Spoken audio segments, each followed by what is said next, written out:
ಮಾದಕ ದ್ರವ್ಯ ದುರುಪಯೋಗವು ಇಂದಿನ ಸಮಾಜದ ಒಂದು ಗಂಭೀರ ಸಮಸ್ಯೆಯಾಗಿದೆ.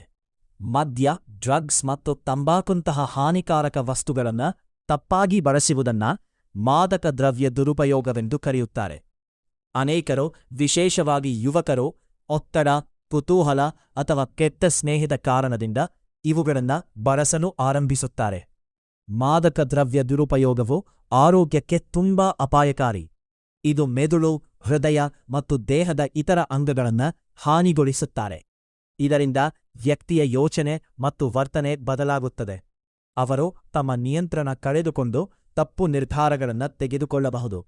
ಈ ಸಮಸ್ಯೆ ವ್ಯಕ್ತಿಗೆ ಮಾತ್ರವಲ್ಲ, ಕುಟುಂಬ ಮತ್ತು ಸಮಾಜಕ್ಕೂ ಪರಿಣಾಮ ಬೀರುತ್ತದೆ. ಇದು ಓದಿನಲ್ಲಿ ಹಿಂದುಳಿಯಲು, ಉದ್ಯೋಗ ಕಳೆದುಕೊಳ್ಳಲು ಮತ್ತು ಅಪರಾಧಗಳಿಗೆ ಕಾರಣವಾಗಬಹುದು.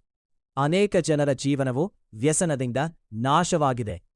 ನಾವು ಇಂತಹ ಕೆಟ್ಟ ಅಭ್ಯಾಸಗಳಿಂದ ದೂರವಿರಬೇಕು ಮತ್ತು ಒಳ್ಳೆಯ ಸ್ನೇಹಿತರನ್ನ ಆಯ್ಕೆ ಮಾಡಬೇಕು. ಪೋಷಕರು ಮತ್ತು ಶಿಕ್ಷಕರು ಮಕ್ಕಳಿಗೆ ಸರಿಯಾದ ಮಾರ್ಗದರ್ಶನ ನೀಡಬೇಕು. ಜಾಗೃತಿ ಮತ್ತು ಶಿಕ್ಷಣದ ಮೂಲಕ ಈ ಸಮಸ್ಯೆಯನ್ನ ತಡೆಯಬಹುದು. ಆರೋಗ್ಯಕರ ಮತ್ತು ಸಂತೋಷದ ಜೀವನವು ಇಂತಹ ಹಾನಿಕಾರಕ ವಸ್ತುಗಳಿಂದ ದೂರವಿದ್ಯಲ್ಲಿದೆ.